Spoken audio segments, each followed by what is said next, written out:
Surreal 5 V8. Never owned a new car before. Yeah, it's awfully fitting for a handsome devil rock star. I do know who you are. Well, that makes one of us.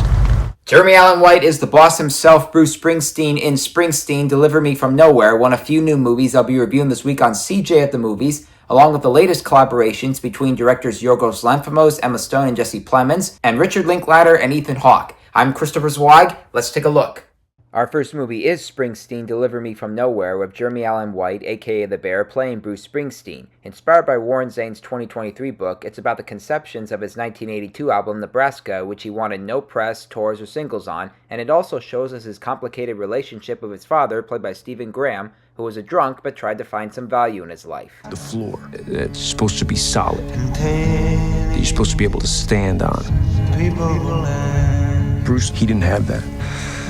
The supporting cast also includes Jeremy Strong as Bruce's manager John Landau, as well as Paul Walter Hauser as a record engineer and Odessa Young as a single mother whom he has a small romance with. I'm trying to find something real.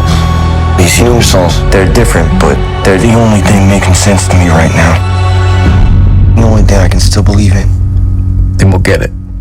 While the small romance lacks the ambiance and complexity of the Elle Fanning scenes from A Complete Unknown, this movie wants us to acknowledge how Bruce was dealing with depression. He has better help and hope now, but during the 1982 recording, he was caught between the past and present. Despite this movie is anything but a downer, and White is written with sincerity and emotions, and he portrays the boss with the right vulnerabilities and voice.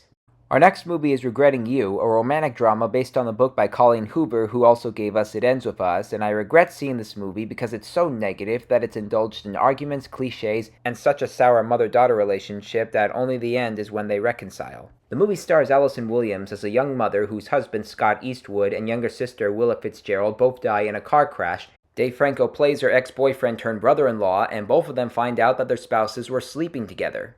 Don't you want to know why they were together? Don't say it. I mean, what else could it be? No!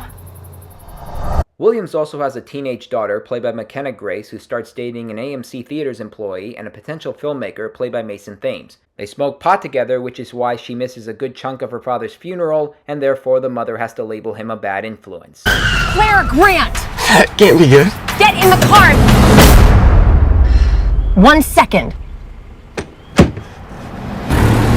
The rest of the movie has the mother and daughter acting like children while a romance is rebooted between Williams and Franco, and the boyfriend turns out to be a better person than the girl herself. Losing a loved one is very hard, and I know because I just lost my grandmother last January, but my family handled it a lot better than these people. Kids in Wes Anderson movies are more mature than the mother and daughter, and they don't even act their age here. To set the record straight, I enjoyed It Ends With Us, but I hated Regretting You.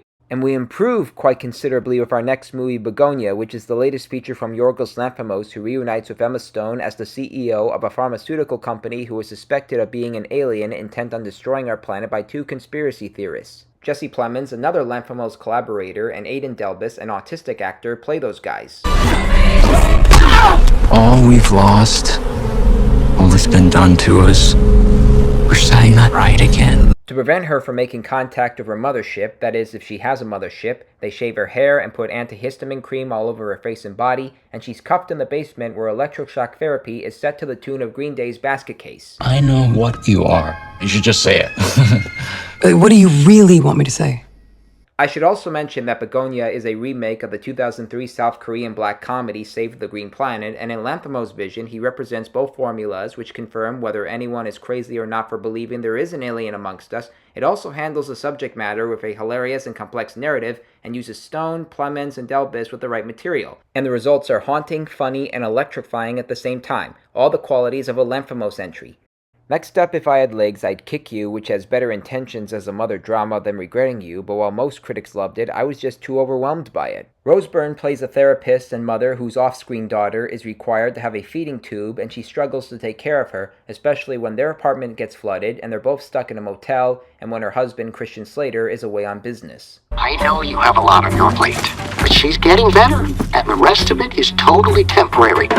You need to be a team. This whole... I know. The problem with that logic, though, is that I'm not a housewife. I work too. Oh, The cast also includes Conan O'Brien making a dramatic turn as one of the least sympathetic therapists around, A$AP Rocky as a motel custodian who tries to be a good person to Byrne, and Daniel McDonald as a young mother who leaves her baby during a session with Byrne. I'm supposed to know how to fix her. What is it you think it's your job to fix? I'm asking you what I'm supposed to do! Can you hear me? I would like you to get a good night's sleep. Aside from her comedic work, Byrne has been in several dark films before, like Insidious or 28 Weeks Later, but in If I Had Legs, I'd Kick You, she delivers an exceptional and thought-provoking performance as a mother who is so stressed that she lashes out at people who scold at her choices. I would have loved the movie better without the daughter acting so demanding because they seem so exhausting and arbitrary for a movie with a subplot regarding a sick child. I get what this film is trying to go for, but at the end of the day, I just couldn't deal with the behaviors and stress. And our last movie is Blue Moon, the latest collaboration between director Richard Linklater and star Ethan Hawke, who shaved his head, wore a comb-over, and relied on camera effects to play the 5-foot-tall lyricist Lawrence Hartz, who is also Richard Rodgers' former collaborator. We see him at Sardi's the night of the premiere of Rodgers and Hammerstein's first hit, Oklahoma. Blue moon, you saw me standing alone. Wise guy. Without a dream in my heart, without a love of my own. He starts chewing the fat with the bartender Bobby Cannavale and a few other characters about how his life turned out and how he takes a liking to a much younger college student played by Margaret Qualley. And the after party has him reuniting with Rodgers played by Andrew Scott and Qualley. And you must admire the camera angles and how she's taller than Hawke in this movie and how they mingle and discuss about relationships. What do you think she sees in him? I think she recognizes she's being adored by one of the great appreciators of beauty. There's no way around that one, is there? When the girl loves the guy with all of her heart and he just doesn't return her feeling? Do you have any idea what that feels like?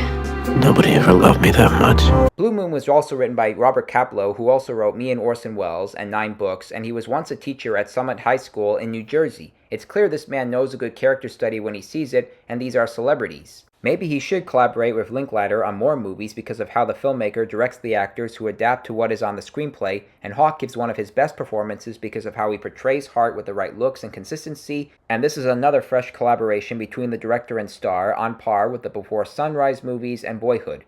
Recapping this week's new movies: thumbs up for Springsteen, Deliver Me From Nowhere, thumbs way down for Regretting You, thumbs way up for Bugonia, thumbs down for If I Had Legs, I'd Kick You, and thumbs way up for Blue Moon. Well, those are the new movies I'm reviewing this week. I'm Christopher Zweig. Stay safe, and I'll see you at the movies.